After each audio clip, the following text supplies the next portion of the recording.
The moving truck pulled up to the small house on Maple Street just as the sun was setting. 16-year-old David stepped out of his mom's car and looked at their new home. It was nothing like their old place in Seattle. This town was different, really different. His mom, Rachel, tried to sound cheerful as she unlocked the front door. "It's a fresh start, honey. Things are going to be better here." David wanted to believe her. The divorce had been hard on both of them. His dad was somewhere overseas doing some kind of security work that he never really talked about. They hadn't spoken in almost 3 years. Just a few text messages here and there on birthdays. That was it. The town of Riverside was small, really small. David had looked it up online before they moved. Population just under 8,000. 1 high school. 2 traffic lights. The kind of place where everyone knew everyone else's business. Coming from a big city, this was going to be weird. The first day at Riverside High came too quickly. David stood in front of the bathroom mirror that Monday morning, adjusting his backpack straps for the 3rd time. His mom gave him an encouraging smile at breakfast, but he could see the worry in her eyes. "You're going to do great," she said, handing him his lunch. "Just be yourself." Walking through those school doors felt like entering a different world. The hallways were clean and bright, covered with posters about football games and homecoming. Students clustered in groups, laughing and talking. When David walked past, conversations seemed to pause. Eyes followed him. He was one of maybe 5 black kids in the entire school. His first few classes went okay. Teachers were polite enough. They introduced him to the class, and a few students gave small waves. But nobody really talked to him. During lunch, David found an empty table in the corner of the cafeteria. He pulled out his sandwich and pretended to be very interested in his phone. That's when he first noticed them. A group of 4 guys sitting 3 tables over. The one in the middle seemed to be the leader. Blonde hair, athletic build, wearing a Letterman jacket even though it wasn't that cold. His name was Kyle, David would learn later. The guy was staring at him. Not a friendly stare. Not even curious. Something else. The afternoon classes dragged on. History, then English, then math. David kept his head down, took notes, and didn't raise his hand even when he knew the answers. He just wanted the day to end. It was during the passing period after math that it happened. David was at his locker trying to remember the combination when he heard the voice behind him. "Hey, new kid."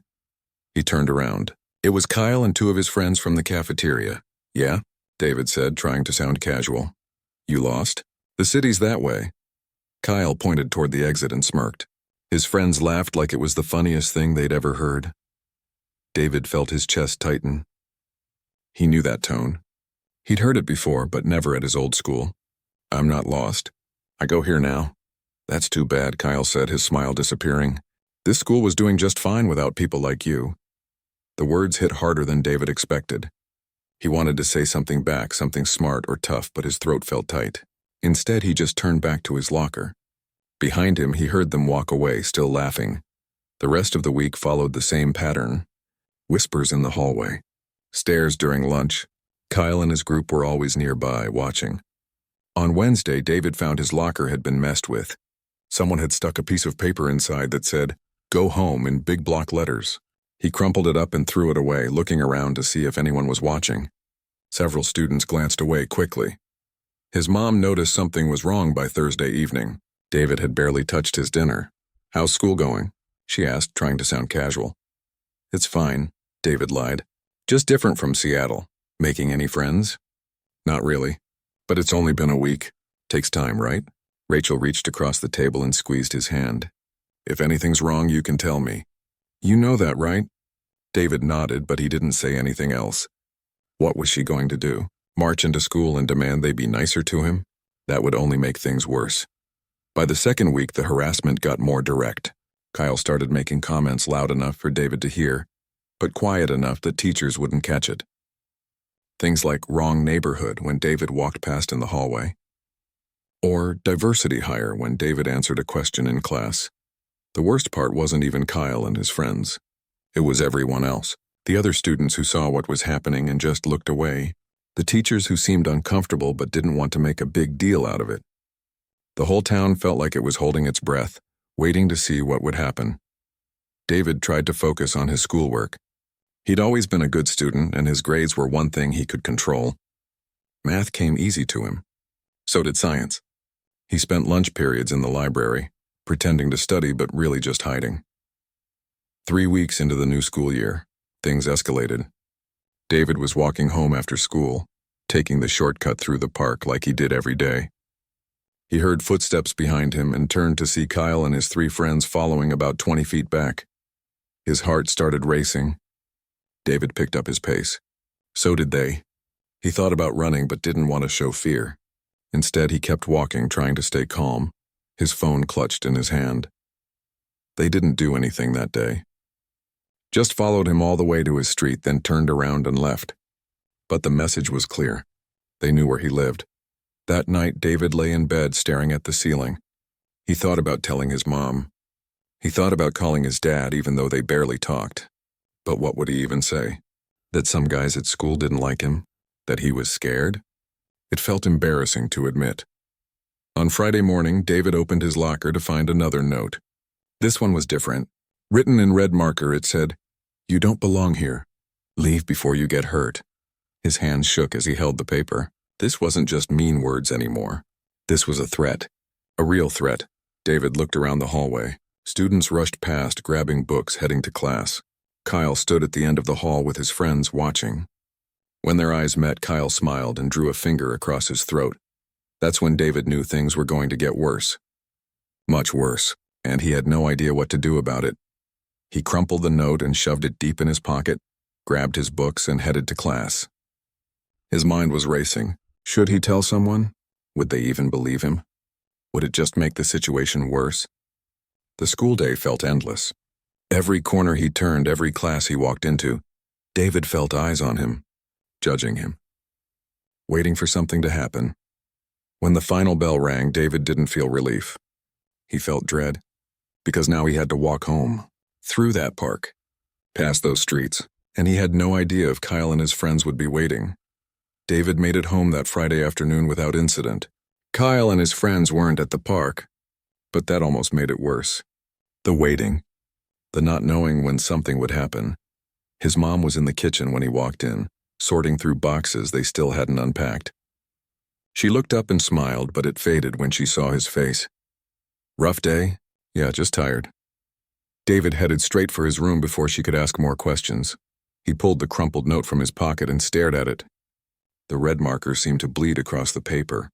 Leave before you get hurt. He should show it to his mom, or a teacher, or somebody. But a part of him felt ashamed, like admitting he needed help meant he was weak. David opened his laptop and pulled up his dad's contact info. His finger hovered over the call button. They hadn't actually talked in months. What would he even say? He closed the laptop. The weekend came and went too quickly. David barely left his room. His mom knocked on his door Saturday afternoon with sandwiches. "You've been in here all day. Want to go into town? Maybe walk around, see what's here?" "I'm good, Mom. Got homework." She didn't push it, but he could feel her worry through the door. Monday morning arrived like a storm cloud. David's stomach was in knots as his mom drove him to school. She'd offered to drive him all week after he'd made some excuse about the weather getting cold. "Have a good day, sweetheart," she said as he got out of the car. David nodded and walked toward the building. The morning started normal enough. First period, second period. He kept his head down, didn't make eye contact with anyone. At lunch, he headed straight for the library like always, but the librarian stopped him at the door. "Sorry, David. Library's closed during lunch today. Staff meeting." His safe space was gone. David stood in the hallway, his lunch bag in his hand, feeling exposed. The cafeteria was the only option. He took a deep breath and walked in. The noise hit him first. Hundreds of students talking, laughing, the clatter of trays and chairs. David grabbed a spot at an empty table near the back exit. If things got bad, at least he could leave quickly. He was halfway through his sandwich when Kyle sat down across from him. The cafeteria seemed to get quieter, or maybe it was just in David's head. Eating alone again? That's sad. Kyle's voice was loud enough for nearby tables to hear. David didn't respond. He kept eating even though his appetite was gone. Kyle's friends joined them, surrounding the table. One of them, a tall kid named Brett, grabbed David's apple and took a bite. "Thanks, man. I was hungry." David felt anger rising in his chest, but he pushed it down. Getting into a fight would only make things worse. He started to pack up his lunch. "Where you going?" We're just being friendly, Kyle said, his voice dripping with fake sweetness. David stood up. That's when Kyle accidentally knocked over his water bottle. It spilled across the table and onto David's lap, soaking his jeans. Oops. My bad. Kyle's grin was anything but apologetic. Students at nearby tables watched. Some looked uncomfortable. Others tried not to laugh. But nobody said anything. Nobody helped. David walked out of the cafeteria with wet pants and burning cheeks. He spent the rest of lunch in the bathroom trying to dry off with paper towels. When he looked in the mirror, he barely recognized himself. The confident kid who'd lived in Seattle felt like a different person. The harassment didn't stop. Over the next 2 weeks, it got worse. Kyle and his friends seemed to always be there. They'd bump into David in the hallway, knocking his books out of his hands. They'd make comments just loud enough for him to hear, but quiet enough that teachers wouldn't catch them. David's grades started slipping. He couldn't concentrate in class. At night, he'd lie awake, playing out scenarios in his head. What he should have said, what he could do differently. But nothing seemed like it would work. His mom definitely knew something was wrong now. She'd found him one night sitting on the edge of his bed, staring at nothing. David, please talk to me. What's going on at school? It's nothing, Mom. I'm just adjusting. This doesn't look like adjusting. This looks like something's really wrong, he wanted to tell her. The words were right there. But when he opened his mouth, nothing came out. How could he explain that he felt scared every day? That he dreaded going to school? That he felt completely alone? Things came to a head 3 weeks later. David was leaving school, walking to the parking lot where his mom usually picked him up. She was running late, stuck in traffic according to her text. Kyle and his 3 friends appeared from behind the gym. David's heart dropped. There was no one else around. Most students had already left or were at sports practice. Hey, we need to talk to you, Kyle said, walking toward him. David backed up. I don't want any trouble. Too late for that. You've been trouble since you got here. They surrounded him. David looked around for help, but the parking lot was empty. His phone was in his hand. Should he call 911? Would they even get here in time? Brett shoved him. Not hard enough to knock him down, but enough to make him stumble. David's backpack fell off his shoulder. Maybe you should transfer schools, Kyle said, stepping closer. Go somewhere more suitable. Another shove, this time from behind. David's backpack hit the ground and his books spilled out across the pavement. Papers scattered in the wind. Pick them up, Kyle ordered. David knelt down, his hands shaking as he gathered his things. He felt humiliated, powerless. One of them kicked his math book, sending it sliding across the parking lot. That's when a teacher appeared, walking toward her car. Hey, what's going on over here? Kyle and his friends immediately stepped back, putting on innocent faces. Nothing. Mrs. Peterson. Just helping the new kid with his stuff, Kyle said smoothly. The teacher looked between them, suspicious but uncertain. David, you okay? He wanted to scream no. He wanted to tell her everything. But with Kyle staring at him, that smile on his face, David just nodded. Yeah, I'm fine. Just dropped my bag. Mrs. Peterson didn't look convinced, but she got in her car and drove away. As soon as she was gone, Kyle leaned in close. Smart choice. Keep your mouth shut and maybe you'll make it through the year. They walked away laughing. David sat on the curb, surrounded by his scattered books and papers, waiting for his mom. When she finally arrived, he threw everything in the back seat and got in without a word. Sorry I'm late, honey. Traffic was terrible. How was your day? Fine. That night, David lay in bed and finally broke down. Silent tears ran down his face as he stared at the ceiling. He felt trapped, helpless. Like no matter what he did, things would only get worse. His mom tried calling his dad again that evening. David could hear her voice from the kitchen, frustrated and worried. James, I know you're busy, but I really need you to call me back. It's about David. It's important, please. She left 3 messages. David heard her crying softly afterward. 2 days later, David arrived at school to find his locker vandalized. Someone had spray-painted a racial slur across the front. The word was harsh, ugly, meant to hurt. Other students walked past, some staring, others quickly looking away. David stood there frozen. The anger and fear and shame all crashed together. A teacher spotted it and immediately called the principal. They made David wait in the office while they handled it. The principal, Mr. Harrison, was a balding man in his 50s who seemed more concerned about the school's reputation than what had happened. Do you know who did this? He asked. David knew. He knew exactly who did it. But he couldn't prove it. And even if he could, would it matter? No, he said quietly. Well, we'll review the security cameras. In the meantime, we'll get your locker cleaned up. These things happen sometimes. Kids being kids, kids being kids. Like this was just a prank. Like that word didn't carry centuries of hate behind it. That afternoon, David's mom got called to the school. When she saw the photos they'd taken of the locker before cleaning it, her face went pale. Then red with anger. You're telling me this is kids being kids? She demanded. Mr. Harrison shifted uncomfortably. We take all incidents seriously, Mrs. Chen, but without evidence of who did it, our hands are tied. My son is being targeted and you're doing nothing about it. We'll keep an eye on the situation. I assure you, we have a zero-tolerance policy for this behavior. But Rachel knew empty promises when she heard them. That night she tried calling David's father again. This time she didn't leave a polite message. James, our son is being harassed at school. Racially harassed. His locker was vandalized with a slur. I've filed a police report and the school is useless. I need you here. I don't care what job you're on. Your son needs you. Call me back now. David overheard from his room. Part of him felt embarrassed that his mom had to beg his dad to care. Another part of him felt a tiny spark of hope. Maybe his dad would actually show up this time. The police came to take a report about the locker.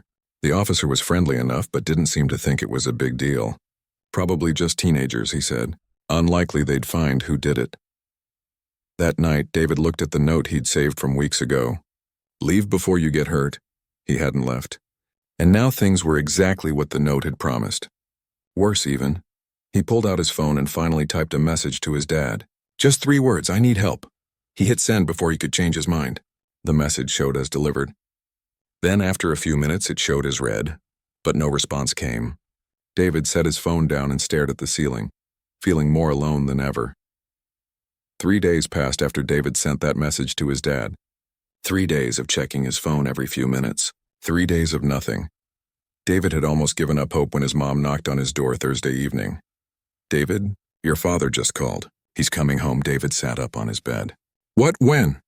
Tomorrow. He said he'll be here tomorrow afternoon. Rachel's voice was tight. David couldn't tell if she was relieved or angry. Probably both. He felt the same way. Part of him wanted to see his dad. Another part wondered why it took a spray-painted slur and desperate messages for him to finally show up. Friday dragged on forever. David went through the motions at school, barely paying attention in class. Kyle and his friends left him alone that day, which somehow felt worse. Like they were planning something. When the final bell rang, David practically ran to the parking lot. His mom was already there, waiting in the car. They drove home in silence. The black pickup truck in their driveway was unfamiliar. David's heart started pounding as they pulled up. Through the living room window, he could see a figure moving inside. His mom unlocked the front door, and there he was. James Chen looked different than David remembered. Thinner, harder somehow. His hair was shorter, almost military style. He wore jeans and a plain gray shirt, but something about the way he stood made him seem like he was wearing armor. Hey, David, his dad said. His voice was quieter than David expected. Hey. An awkward silence filled the room. 3 years of distance hung between them like a wall. Rachel broke the tension. I'll make some coffee. You two should talk. She disappeared into the kitchen, leaving them alone. James gestured to the couch, and they both sat down, careful to leave space between them. Your mom told me what's been happening, James said. With school, David shrugged. It's not a big deal. Yes, it is. Something in his father's tone made David look up. James's eyes were intense, focused completely on him. I want you to tell me everything. From the beginning. Don't leave anything out, David hesitated. He'd kept it bottled up for so long that it felt strange to let it out. But slowly, the words started coming. He told his dad about Kyle and his friends. About the comments, the notes, the locker. About feeling alone and scared and not knowing what to do. James listened without interrupting. He didn't look angry or upset. He just absorbed every detail like he was taking mental notes. When David finished, his dad was quiet for a moment. Then he asked, Do you have the notes? The ones they left in your locker? David nodded and went to his room. He came back with the crumpled papers he'd saved, including the one that said, Leave before you get hurt. He handed them to his dad. James examined each one carefully, then set them aside. "Tomorrow I'm taking you to school." "Dad, that's going to make things worse." "And no, it won't. Trust me." There was something in the way he said it that made David believe him. His father had a kind of calm confidence that felt unshakable. That night at dinner, the conversation was stilted. Rachel and James were polite but distant with each other. David picked at his food, his mind racing with questions he didn't know how to ask. After dinner, David found his dad in the garage, looking at the spray-painted slur that had been left on the door. Someone had tried to paint over it, but you could still see the outline of the letters underneath. "They came to our house?" James's voice was different now. Colder. "Yeah. About a week ago." James ran his hand over the paint, his jaw tight. He pulled out his phone and took several photos from different angles. "Did your mom file a police report?" "Yeah. The cops said they probably wouldn't find who did it." James made a sound that might have been a laugh, but there was no humor in it. "We'll see about that." The next morning, James was up before David. When David came downstairs for breakfast, his dad was doing push-ups in the living room. Not normal push-ups, the kind where he clapped his hands between each one, moving so fast it looked effortless. "Ready for school?" James asked, not even breathing hard. David nodded, grabbing his backpack. His mom gave him a worried look but didn't say anything. The drive to school was quiet. James didn't park in the parent drop-off area. Instead, he found a spot across the street with a clear view of the main entrance and parking lot. "I'll be here when school ends," he said. "If anything happens before then, text me." "You're just going to sit here all day?" "I've sat in worse places for longer. Go on." "You'll be late." David got out of the truck, glancing back to see his dad settling in, eyes already scanning the area like he was studying a map. School felt different knowing his dad was outside. David couldn't explain it, but he felt less alone. During lunch, instead of hiding, he sat in the cafeteria. Kyle and his friends were at their usual table, but they didn't approach him. After school, David walked out to find his dad's truck exactly where he'd left it. James was leaning against the driver's side, arms crossed, watching students stream out of the building. Several kids stared as they walked past. David felt embarrassed, but his dad didn't seem to care. "How was your day?" James asked as David approached. "Okay, actually. They left me alone." James nodded, his eyes tracking something across the parking lot. David followed his gaze and saw Kyle and his friends getting into a car. "That them?" David nodded. James watched the car pull away, and David could swear his dad memorized the license plate in the 2 seconds it was visible. On the drive home, James finally spoke. "Tell me about Kyle. What do you know about him?" "Not much. He's popular. Plays football. His dad is some important businessman in town." "Richard Brennan," James said. David turned to look at his dad. "How do you know that?" "I've been doing some research. Your principal, Mr. Harrison, he and Richard Brennan went to high school together. They're friends. That's why nothing's being done about Kyle." "How did you find all this out?" James just smiled. "I have my ways." Over the next few days, a pattern emerged. James would drive David to school and park across the street. He'd sit there all day, just watching. At first, David thought it was excessive, but then he started noticing things. His dad wasn't just sitting there. He was studying, learning patterns. Who went where and when, who Kyle hung out with, which teachers paid attention and which ones didn't. One afternoon, David came out of school to find his dad talking to Mrs. Peterson, the teacher who'd interrupted the parking lot incident. She looked concerned but also relieved, like she'd been wanting to tell someone what she'd seen. "Mrs. Peterson has noticed the harassment too," James told David later. "She's willing to make a statement if needed." "A statement for what?"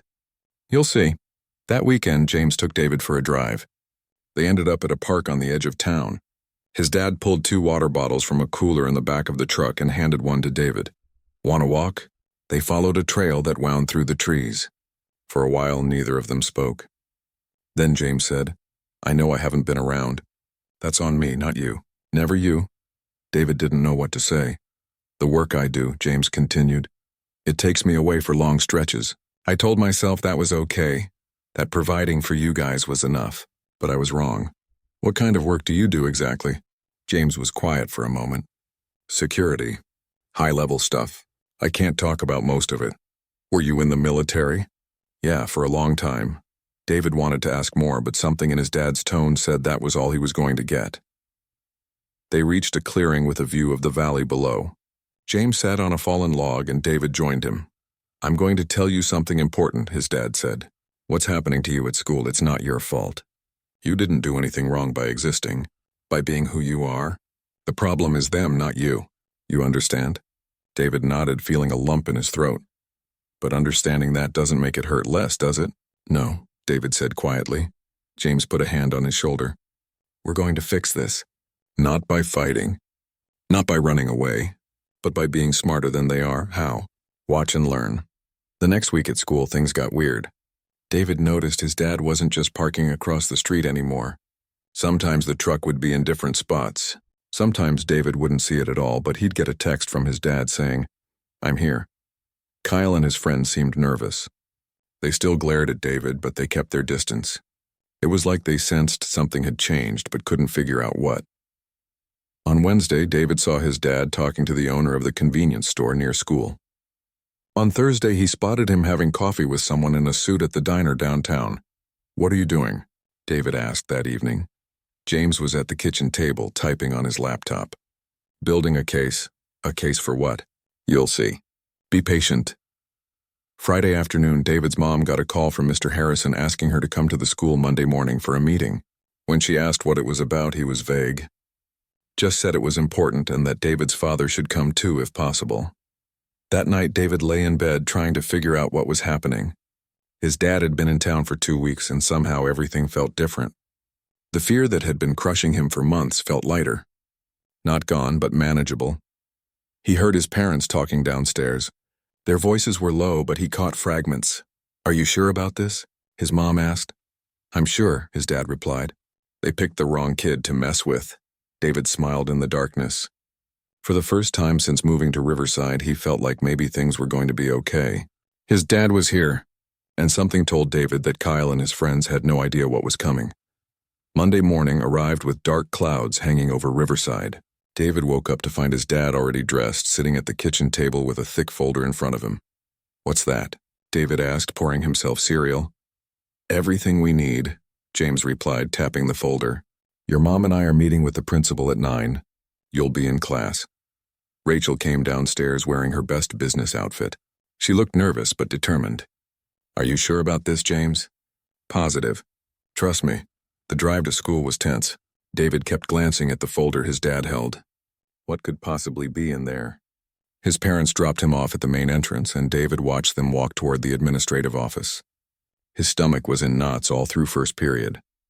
In the principal's office, Mr. Harrison sat behind his desk wearing his usual fake smile. "Mr. and Mrs. Chen, thank you for coming in. I wanted to discuss David's adjustment to our school." James didn't sit down. He placed the folder on the desk with a soft thud. "Before we talk about David's adjustment, I think we need to talk about your school's failure to protect my son." Mr. Harrison's smile faltered. "Now, Mr. Chen, that's a serious accusation." "It's not an accusation. It's a fact." James opened the folder. "Let's start with October 15th. David reported verbal harassment to his homeroom teacher. No action was taken. October 22nd, a threatening note was left in his locker. You told him it was probably a prank. He pulled out a photograph. November 3rd, David's locker was vandalized with a racial slur. You called it kids being kids." Mr. Harrison shifted in his chair. "We investigated all of these incidents." "No, you didn't." James pulled out more documents. "I've spent the last 2 weeks doing what you should have done. I've talked to 12 different students who witnessed harassment. I have written statements from 3 teachers who reported concerns to you that were ignored. I have security footage from the convenience store across the street showing Kyle Brennan and his friends following my son after school." Rachel watched her ex-husband work, seeing a side of him she'd never witnessed before. He was calm, methodical, destroying every excuse before the principal could make it. James pulled out his phone and set it on the desk. "I also have a recording of Richard Brennan threatening me at Sullivan's Diner last Thursday. He told me to back off or he'd make things difficult for my family. Would you like to hear it?" Mr. Harrison went pale. "I don't think that's necessary." "Here's what's going to happen," James said, his voice steel-wrapped in velvet. "You're going to launch a proper investigation into the harassment my son has endured. You're going to interview every witness I've provided. and you're going to take appropriate action against the students involved. Mr. Chen, Kyle Brennan is a good student from a respected family. James leaned forward, his hands flat on the desk. Kyle Brennan is a bully who's been protected because his father donates to the school. But let me tell you something about respect. It's not bought. It's earned. And right now, this school has earned nothing but contempt. Rachel spoke up for the first time. We're not asking for special treatment. We're asking for basic safety. If this school can't provide that, we'll take this folder to the school board, the local news, and a lawyer. Mr. Harrison looked between them, trapped. Let me review what you've provided. I'll set up meetings with the students and teachers mentioned. We'll handle this appropriately. You have 1 week, James said, collecting his folder. If nothing changes, we go public. They left the office, and Rachel let out a breath she'd been holding. Where did you learn to do that? James gave a small smile. You don't want to know. While his parents were confronting the principal, David was trying to focus on English class. His phone buzzed in his pocket. A text from his dad. Meeting went well. Stay alert today.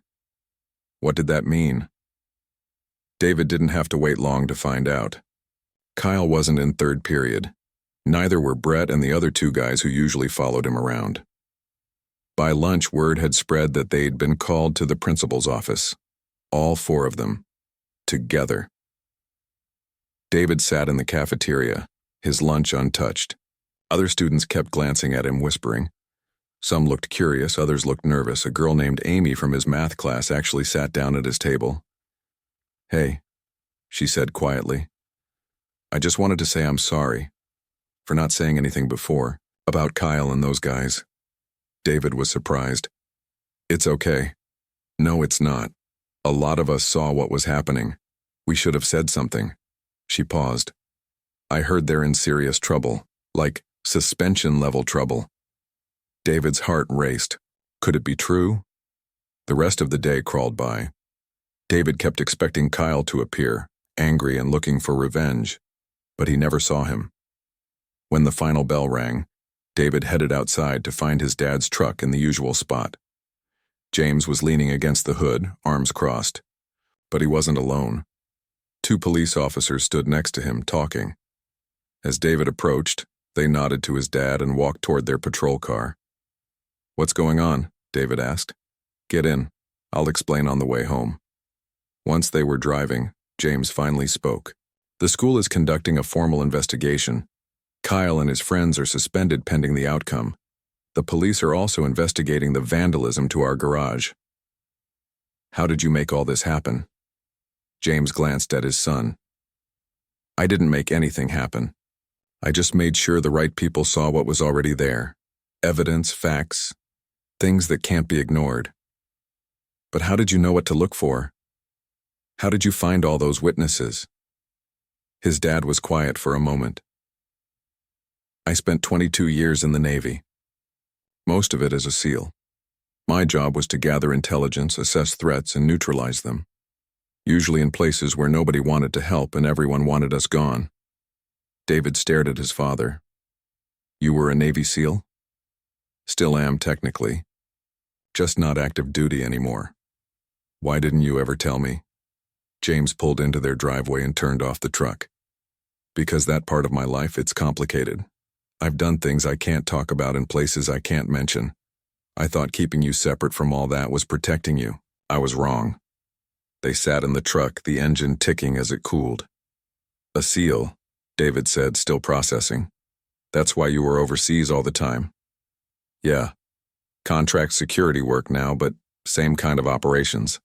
I'm good at finding people who don't want to be found, solving problems that don't have easy answers. And now you use those skills to help me. James turned to look at his son. David, you're my mission now. You and making sure you're safe. I should have made you the mission a long time ago. Something broke open in David's chest. He felt tears coming and didn't try to stop them. His dad reached over and pulled him into an awkward hug across the center console. I'm sorry I wasn't there, James said quietly. But I'm here now, and I'm not going anywhere until this is finished. That evening, Rachel made dinner for all 3 of them. The conversation was easier than it had been in years. James told stories about his Navy days, the ones he was allowed to share. David asked a million questions. Even Rachel seemed relaxed, laughing at some of the tales. The doorbell rang around 8. James answered it to find Sheriff Morrison standing on the porch, hat in hand. "James Chin?" the sheriff asked. "That's right. I'm Sheriff Morrison. Can we talk?" James stepped outside, closing the door behind him. David watched through the window as his dad and the sheriff talked.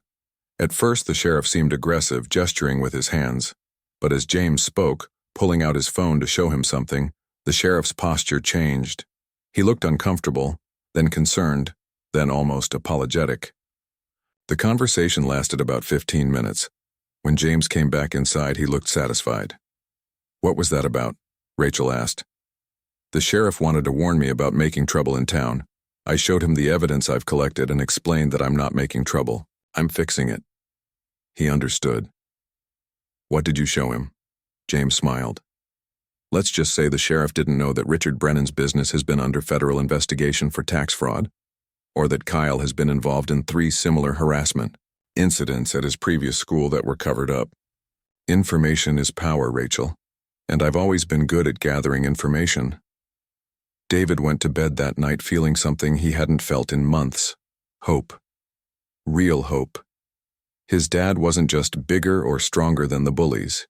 He was smarter. He'd spent 2 weeks quietly building a case while everyone else thought he was just a worried parent sitting in a truck. The next morning at school, things were different. Kyle and his friends were nowhere to be seen. But other students approached David. Some apologized. Others just said hi. A guy from his history class invited him to sit with his group at lunch. At lunch, David pulled out his phone and texted his dad. "Things are better today. Thank you." The response came immediately. "It's not over yet. Stay aware. But you're doing great, son."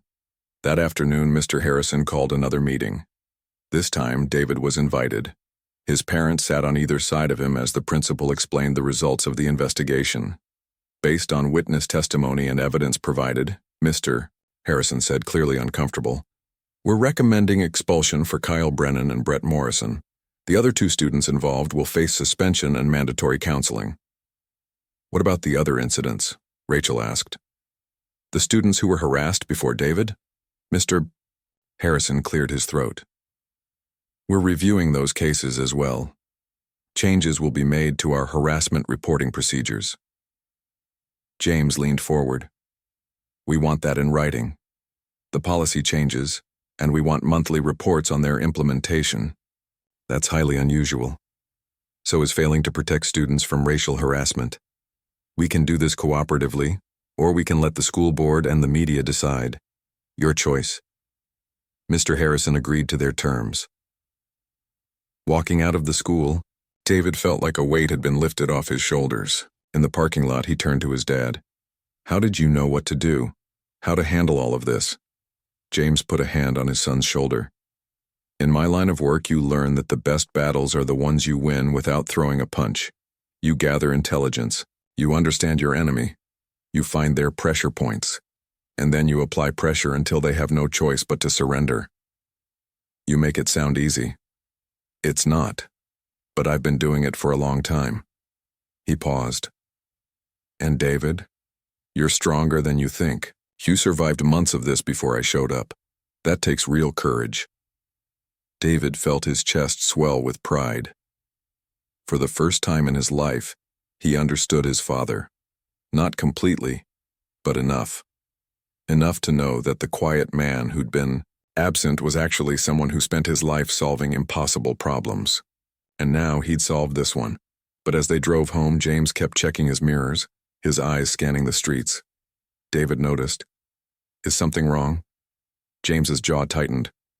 "Richard Brennan doesn't strike me as someone who accepts defeat easily. We need to stay alert. This might not be over yet." James was right to be worried. 2 days after Kyle's expulsion, things escalated in a way none of them expected. David was walking home from school on Thursday afternoon. His dad had a meeting with a lawyer about the formal complaint they were filing. So David had told him he'd be fine walking. The sun was shining, and for the first time in months, David actually felt safe in Riverside. He was cutting through the park when a black Mercedes pulled up alongside him. The window rolled down, and Richard Brennan leaned out. "You're David Chen, right?" His voice was friendly, but his eyes weren't. David's heart started pounding. "Yeah, I'm Kyle's father. I was hoping we could talk." Every instinct told David to run, but he was in public in broad daylight. Other people were in the park. "I don't think that's a good idea." Richard got out of the car. He was tall, wearing an expensive suit, and had the same cocky smile as his son. "I just want to understand what happened. My boy's whole future is on the line because of some misunderstanding." "It wasn't a misunderstanding. Your son harassed me for months. That's not how Kyle tells it." Richard stepped closer. "See, he says you provoked him, made things up to get attention. And now my son is expelled while you get to play the victim." David backed up. "I have witnesses, evidence. Your son did everything he's accused of." Richard's friendly mask slipped. "Your father thinks he's smart coming into my town, making demands, but he doesn't know who he's dealing with. I have lawyers. I have connections. I can make your life very difficult. Are you threatening me?" "I'm giving you a chance. Drop the complaint. Tell the school board it was all a big misunderstanding and we can all move on. Kyle gets back in school, you transfer somewhere else, everybody wins. Except I'd still be running away." Richard's face darkened. "Kid, you don't understand how things work here. I own half this town. The mayor, the sheriff, the school board, they all owe me favors. Your father's little investigation? I can make it all disappear." David felt his phone in his pocket. He carefully pulled it out, keeping it low, and pressed record. "So you're saying you can make evidence disappear? That the people who are supposed to enforce the law will ignore it because you have money? I'm saying you should be smart. Take the deal while it's on the table. And if I don't?" Richard leaned in close. "Then I'll make sure you regret ever moving to Riverside. Your mom will lose her job. Your dad will find himself under investigation for something or other. You'll wish you'd taken the easy way out." David's hand was shaking, but he kept the phone recording. "I'm not dropping anything. Your son is a bully, and you're just a bigger version of him." Richard's face turned red. For a second, David thought the man might actually hit him. Instead, he jabbed a finger at David's chest. "You just made a huge mistake, kid." He got back in his Mercedes and drove away, tires screeching. David stood there, his heart racing, and stopped the recording. He immediately called his dad. James listened to the recording twice, his face growing harder each time. "Where are you right now?" "Still in the park. Should I come home?" "No, stay where you are." "Don't move. I'll be there in 3 minutes." His dad arrived in 2.5. James got out of the truck and walked straight to David, checking him over like he was looking for injuries. "Did he touch you?" "Just poked my chest." "But Dad, I got it all on recording." James's expression changed from worried to something David had never seen before. It was the look of a predator who'd just found his prey. "Send that recording to me right now, then send it to your mom, then upload it to a cloud storage. I want 3 copies minimum." David did as he was told, his fingers flying across his phone. "What are we going to do?" "We're going to finish this. But first, we're going to make sure you're safe. Get in the truck." They drove straight to the police station. Sheriff Morrison looked uncomfortable when they walked in. But James didn't give him time to object. "Sheriff, I need to file a formal complaint against Richard Brennan for witness intimidation and threats against a minor. Now." "James, let's not be hasty." James played the recording. The sheriff's face went from uncomfortable to alarmed as he listened to Richard's threats. That's pretty serious," Morrison admitted. "It's a felony. And before you think about doing Richard any favors, you should know I've already sent copies of this recording to the state police, the FBI field office in Helena, and a lawyer who specializes in civil rights cases. So whatever Richard has on you, it won't matter if you don't do your job right now." The sheriff looked like he'd swallowed something bitter. "I'll take your statement." An hour later, they left the station with a case number and a promise that Richard would be brought in for questioning. On the drive home, David finally asked the question that had been bothering him.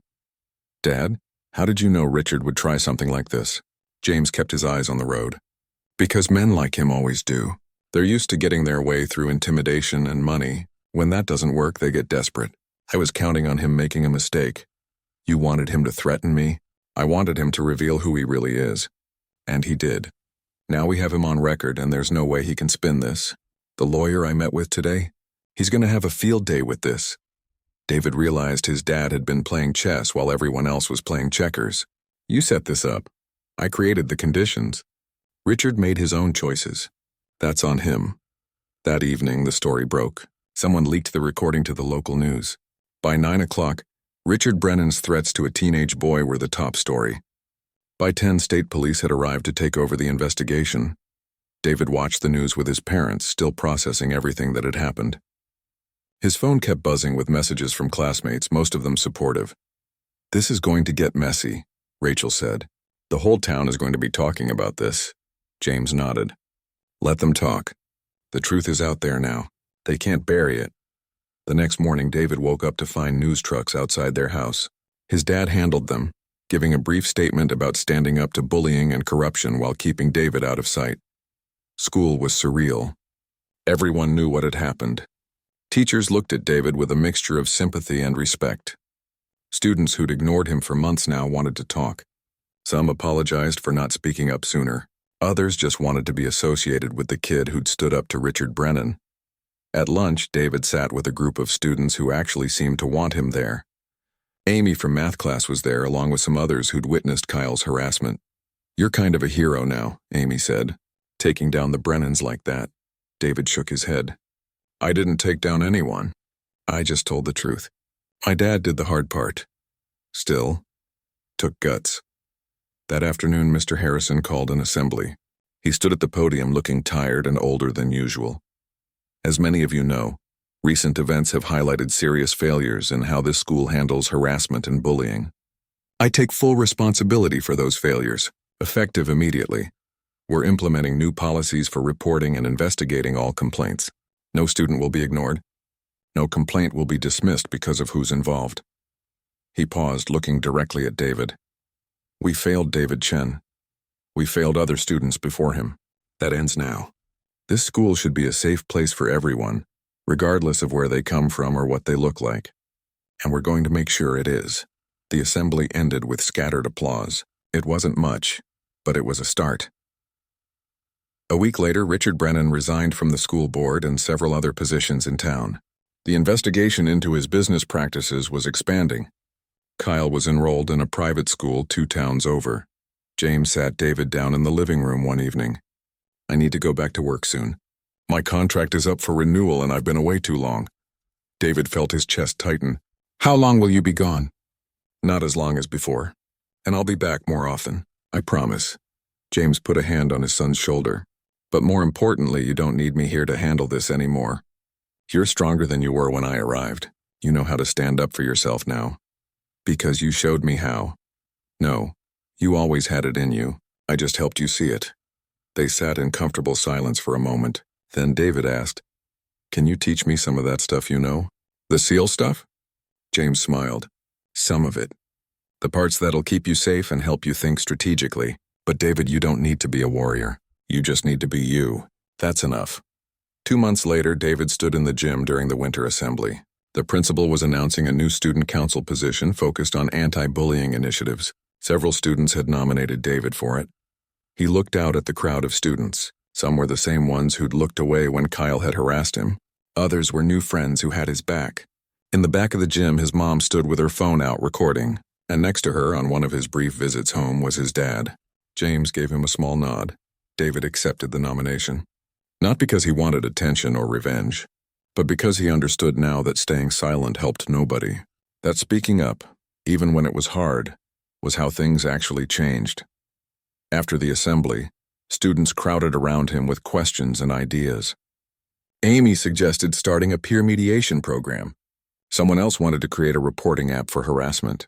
David listened to all of it, taking notes, feeling something he hadn't felt since moving to Riverside. He felt like he belonged.